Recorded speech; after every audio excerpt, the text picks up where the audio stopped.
just we're going to highlight. We ask you that you reach out to the homicide unit, but you also reach out to Crime Stoppers where you can remain anonymous.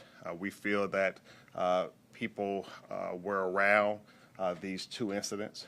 We believe that people know, have key information, and so we're asking people to do the right thing and to come forward and provide us additional information so we can bring closure to these investigations. So I'm going to bring up our homicide commander, Lieutenant Jermaine Dearlove. He'll specifically talk about the two cases, and then we'll have some questions at the end. So thank you. Thank you, Chief. Good morning. My name is Lieutenant Dearlove, Commander for the Homicide Unit. We're here today to discuss two case updates for active homicide investigations and also request public assistance with identifying suspects involved in these incidents. The first case I would like to speak about occurred on August 31st, 2022 at 329 14th Street.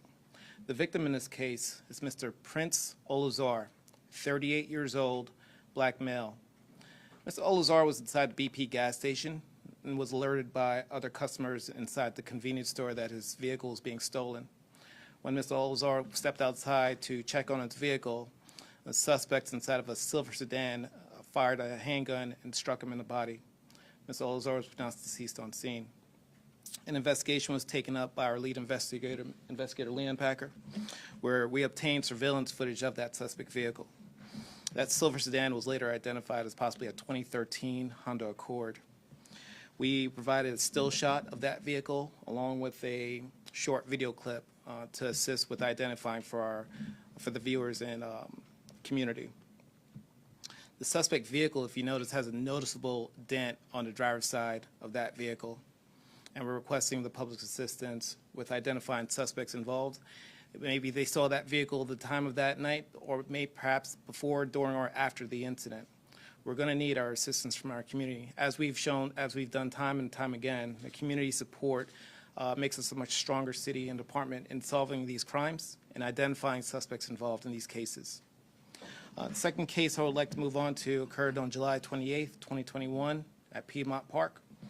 Our victim is Miss Katie Janness, a 40-year-old white female. The suspect at this time is unknown. Ms. Janness was stabbed several times while walking in the park. Investigator Churchill is our lead investigator. He was our lead investigator from day one and has worked diligently and thoroughly. Throughout the years, he's conducted numerous interviews for this case and also employed other investigative methods. We're working with our local and federal partners as well. Once again, the tips that were received are vetted and checked thoroughly. So we're asking the community, you may not even have been in the park that night, but if you've heard or saw anything that seems suspicious, just off, please notify us. We will check and confirm every tip. Nothing is too small. A lot of times we'll hear something and try to disregard it, but it's our gut feeling that we have to go off of when we're providing tips for us. Let us investigate these tips, and we'll determine whether it's verified or something that's not substantiated from the case. So if you see something, say something, but also share it as well with us. And once again, we're requesting with the community support, and you can notify Crime Stoppers at 404-577-TIPS. And once again, our lead investigator is Investigator Churchill. Thank you. We'll entertain questions. Can you talk a little bit about the kind of suspect you are searching for in the Piedmont stabbing case? What is their profile, do you think? We have conducted several interviews for this case. What we're trying to figure out, it seems senseless to me. It is a senseless incident. We've cast a wide net from looking into our victim's background and also looking into other profiles of persons that may or may not be capable of committing these crimes. But what's more important is we have a wide net. We're not just alluding to one specific person. We don't want a narrow view for this case. We want to open up other avenues. If you have a narrow view of one specific person for this investigation, you may miss out on others. So as we continue with the investigation, which will be thorough, we're going to just keep a wide net until we could zero in and develop additional evidence as well. After 2 years, do you think that the suspect knew the victim? I mean, it seemed random at the time, and we haven't really had anything like that since. At this point, do y'all think that there was a connection between the suspect and victim, or do you think it was random? Well, for me, you said 2 years passed. We're still solving cases that occurred 3, 4, 5 years ago. So what matters is the effort and determination that's being put into this case for our community. It's the expectation for our community to lead a thorough and diligent investigation. That's what Investigator Churchill is doing right now, not letting anything go and continuing to follow up on every possible lead for this case. But to that point, do you believe the killer knew, Katie? I can't say at this point. I can't say at this point. You talk about pouring through interviews, evidence. How many hours have investigators put into Katie Janness's case? Oh, Investigator Churchill? We've worked on this case since day one.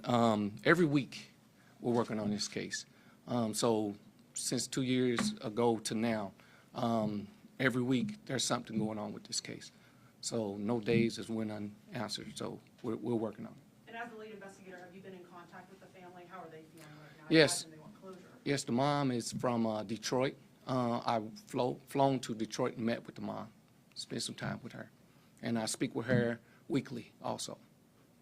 Has there been another murder across the country that might match this one? Or are you guys looking at other murders from across the country to see if it's We going l- to match? We look at anything come in that's similar, we look at. Our FBI partners, they're also looking into it also. They get the information faster than we do, so they start looking into it, and they pass along the information to me, and I do my investigation. Last year when we were here, you all talked about how you were looking at cell phone and biological data. Can you talk about what you found, if anything, through those avenues? I don't want to get into the scientific part of this case right now. It's not the time. We don't want to put that out there. As far as the technology part of it, we're working on that also.